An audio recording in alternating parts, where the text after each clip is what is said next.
Hey everyone, Lewis aka Spider-Man 1991 here to conclude my issue-by-issue review of the story arc known as Superman Reborn with Action Comics number 976.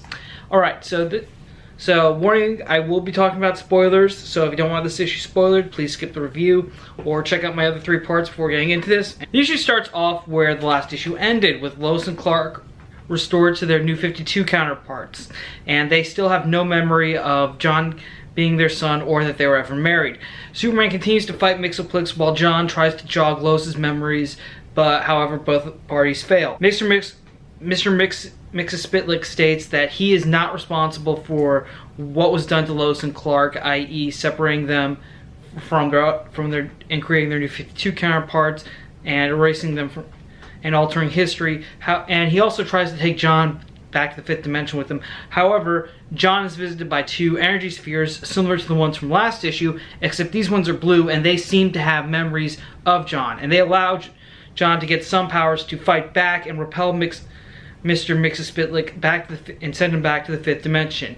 Then John talks to Lois and Clark again and convinces them to merge with the blue energy, explaining that this will help them remember who he is. And as the two get closer to merging, they start to remember everything. And so basically what happens is the blue energy fuses with the New 52 Superman Lois Lane, and what it does is it basically rewrites DC continuity so that now some of the events of the post-crisis DC universe, as well as some of the events of the New 52, are merged into one cohesive timeline, and it restores Clark and Lois to one version, i.e. we no longer have to deal with the whole, oh, they're from another Earth situation. So basically now the blue energy fuses with Lois and Clark, and now they're both one cohesive person. Also, Superman gets a new suit that is a bit more resemblance to his classic form, and the issue then ends with Mr. Oz focusing on what happened and how basically the love of Lois Lane and Clark Kent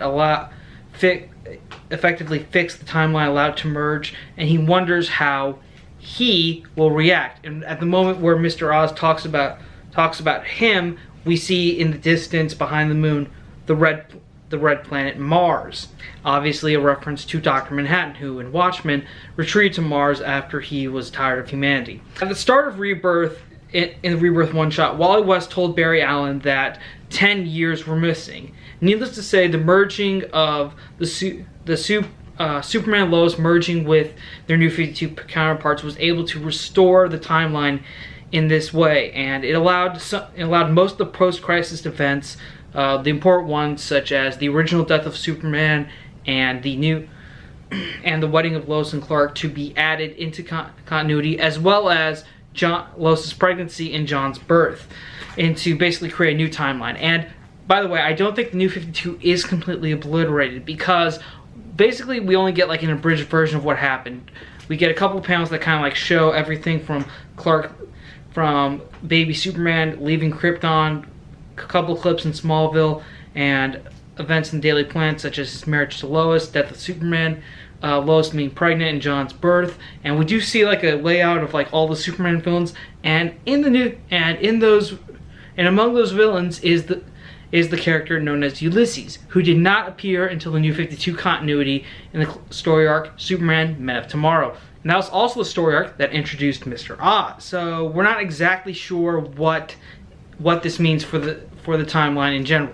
If this is just means that Superman's timeline is fixed, or if anyone else's will be. But as far as we do know, classic stories such as the wedding and death of Superman have been restored and do seem to make some sort of cohesive blending. Maybe in a later story arc in Superman or Action Comics we'll get like a more detailed version about what happens and what this means. Superman also, more references about Dr. Manhattan are dropped in this issue, particularly at the end, like I mentioned earlier, where they showed Mars, obviously a reference to Dr. Manhattan. And it does bring up an interesting point, because I have to wonder, have we seen Martian Manhunter in Rebirth? Has he been shown anywhere at all? Because I feel like Martian Manhunter would really be tied into the whole Dr. Manhattan situation if Dr. Manhattan is still on Mars. Because so far the Rebirth one-shot and this issue seem to hint that Dr. Manhattan could still be on Mars. So that covers all my Rebirth theories, but back to actually reviewing the whole Superman Reborn story arc. What did I think of it? Well, now that we've gotten to the end of it, I can safely say that this story arc was awesome. It had a very thrilling conclusion.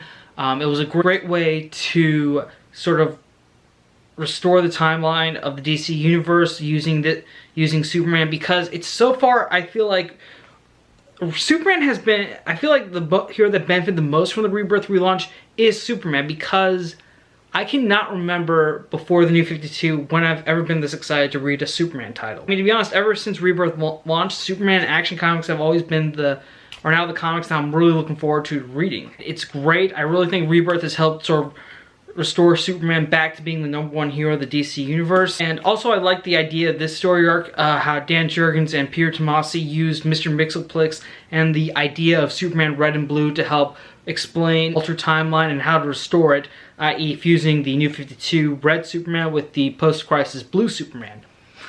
I thought that was a good idea, and it was sort of an easy fix that could help you get your that could help novice readers sort of get their head around it, which was great. And best of all, I think it's got people talking about Superman again, which is awesome, and I love it. I cannot wait to see what the post-Superman Reborn stories are going to be. And to be honest, after everything I've seen with this story arc and every Superman book since Rebirth, I have nothing but good faith, and I cannot wait to read the rest of them. So this concludes my issue-by-issue review of Superman Reborn.